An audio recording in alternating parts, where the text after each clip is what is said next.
What do you do if you capture a jihadi who's trying to join ISIS, but he starts acting really nice and friendly once you put him in prison? Well, if you're any nation in Europe, you release him back into the public. What could go wrong? The Wall Street Journal reports. The suspected gunman in an attack that left 4 dead in Vienna was a 20-year-old Austrian who had been convicted on terrorism charges last year but was released from prison after serving part of his term, authorities said Tuesday. The suspect, Kuchtim Fedzulai, I'm not sure how to pronounce that, so I'll just call him the Vienna Sausage. The Vienna Sausage, armed with an assault rifle, handguns, and a machete, opened fire on passersby and people enjoying a last night out Monday before Austria's coronavirus lockdown came into effect. 2 men and 2 women died, and 14 people were rushed to the hospital, with 6 in critical condition.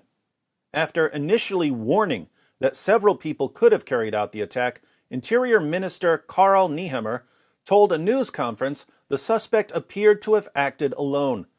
The Vienna Sausage was shot dead by police minutes after the beginning of the assault. Police arrested 14 people with links to the suspect and raided 18 apartments in and around Vienna, seizing large amounts of material that investigators were poring over, the minister said. Police were also sorting through some 20,000 videos of the attack sent by witnesses, he said. Mr. Nehammer said the Vienna Sausage was being considered without a doubt a disciple of the radical Islamist terror militia Islamic State. How do the authorities in Austria know that this terrorist was a disciple of the Islamic State? Because he was captured while trying to join the Islamic State. He said police found overwhelming evidence that the suspect, despite outwardly giving the impression that he was integrated and de-radicalized, was a follower of radical Islamist ideology. The Vienna Sausage had posted a photo of himself on social media with the weapons he used in the attack, accompanied by typical ISIS messages, Mr. Nehammer said. 2 things here.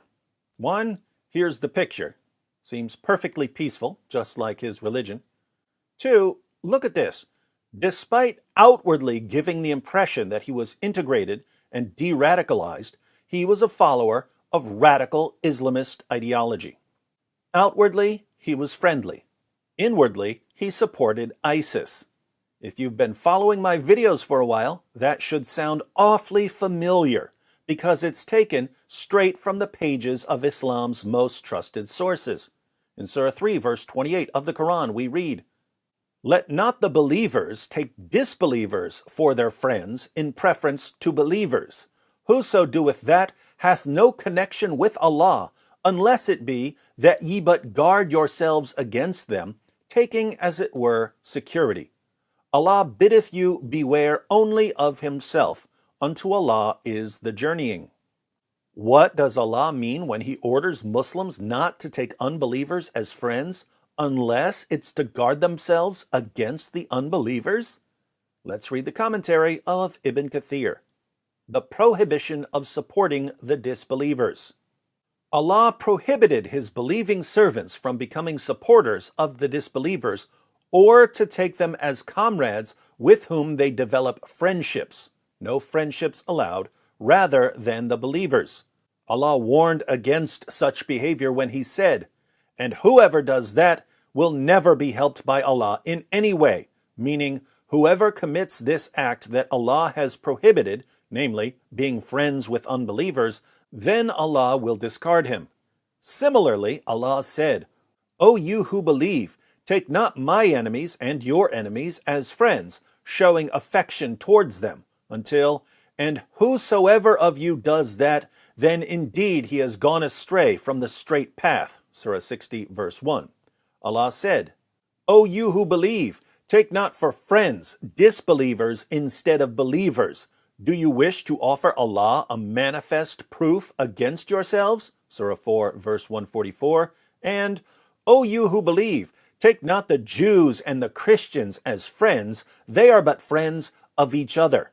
No friendships with Jews or Christians. "And whoever befriends them, then surely he is one of them." If you take a Jew or a Christian as a friend, then you're a Jew or a Christian, not a Muslim. Surah 5, verse 51.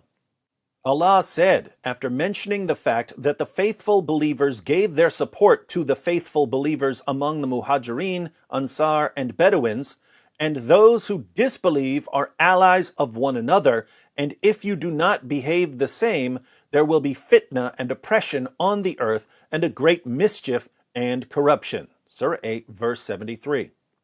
Allah said next, and here's the most relevant part, unless you indeed fear a danger from them, meaning except those believers who, in some areas or times, fear for their safety from the disbelievers.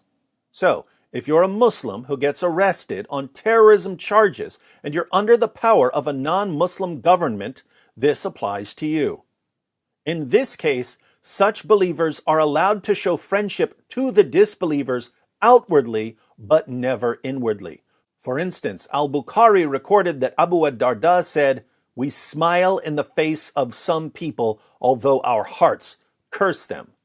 Al-Bukhari said that Al-Hasan said, "The tuqya, i.e. taqiyya, is allowed until the day of resurrection."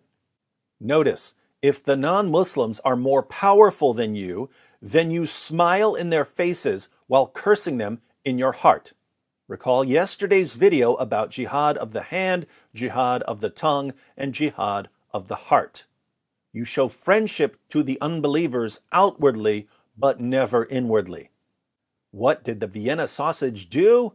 Despite outwardly giving the impression that he was integrated and de-radicalized, he was inwardly a follower of radical Islamist ideology. Shocker. He's doing exactly what he's commanded to do in Islam's most trusted sources. If only we had complete access to their sources so that we could understand fully what's going on. News of the suspect's past conviction is likely to rekindle a simmering debate in Europe about the comparatively short prison sentences for some terrorism convictions and what to do with radicalized convicts who have served their terms. The Vienna sausage, born to ethnic Albanians from North Macedonia, was sentenced to 22 months in prison in April 2019 for trying to travel to Syria to join Islamic State, Mr. Niehammer said. But he was released early because he was young and showed good behavior. He showed good behavior outwardly, but not inwardly. He smiled in their faces while cursing them in his heart. He waged jihad of the heart until they released him, then he waged jihad of the hand. Mr. Niehammer said the Vienna sausage, who had Austrian and North Macedonian citizenship, managed to deceive authorities and de-radicalization programs, exposing a gap in Austria's system of dealing with extremists that should be reviewed. Exploiting the gaps in your programs. That could be Islam's new catchphrase.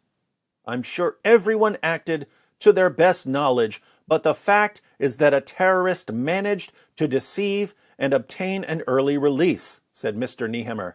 Because he was so perfidious in tricking the system, we also didn't have any warnings. Let me get this straight, Mr. Niehammer. The Vienna sausage tried to join ISIS, and once you captured him, he started doing exactly what his sources tell him to do when he's under the control of a more powerful adversary. But you didn't have any warnings. Because it's not like we've been warning you for years, as politicians and journalists called us Islamophobes and racists and bigots for the heinous crime of being able to read words off a page. Guess what, Europe? A lot of people who tried to join ISIS were captured and put in prison.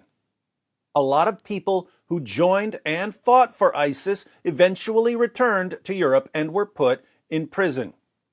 And a lot of them got 2-year, 5-year, or 10-year sentences. So now they're starting to be released back into society. Have you noticed a recent uptick in European terrorist attacks? Do you think it's over? Or is it just getting started?